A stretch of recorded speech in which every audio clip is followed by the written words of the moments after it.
highest leverage thing you can do is not having a security wank to make sure your balls work, or even cold approaching 1,000 women, believe it or not. It actually has something to do with sleep, but might not be in the way you think.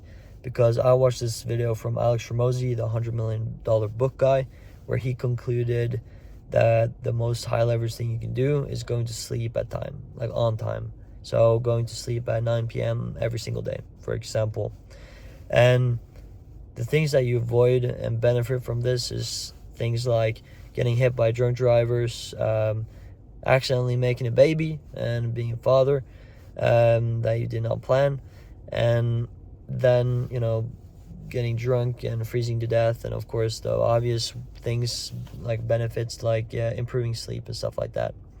So I thought that I thought that was the most high leverage thing you could do, until I watched this video from Brian Johnson where he said that the most important factor for improving your sleep quality is having a low resting heart rate.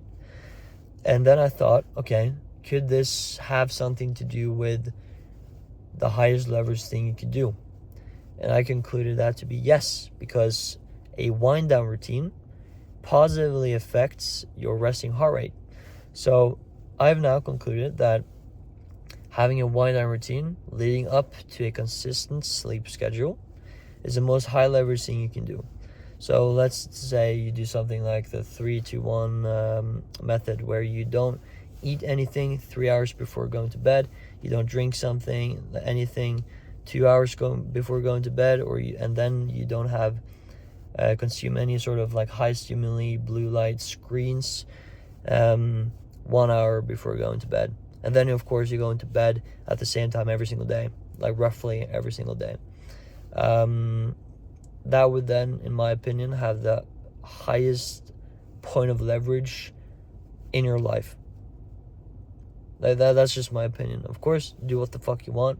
The reason I think that is because, over hundreds of thousands of years, I think it has to do something with sleep, obviously, because over hundreds of thousands of years, we humans have slept.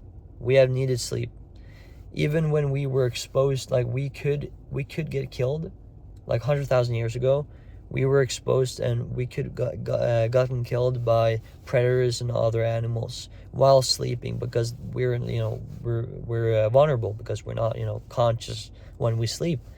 And then you might think, okay, then we could just evolve to not sleep, but we have evolved to still need sleep, which just shows how important sleep is. So it has something to do with sleep.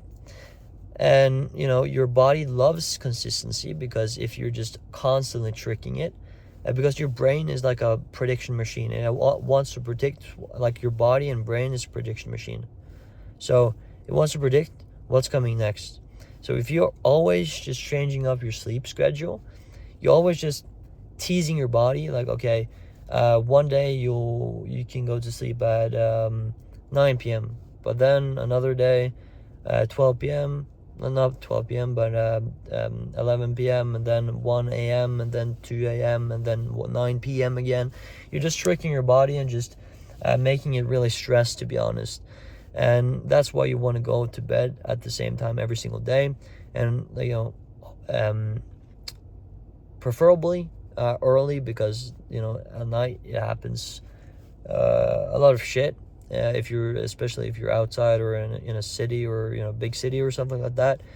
And then you have the resting heart rate part, where your body wants to rest, and you want to rest optimally. And if your heart rate is like really high, you're obviously like signaling to your body and brain that there's stress. You're pumping blood, and that's obviously not optimal when you want to rest. So having a low and optimal resting heart rate is also really good.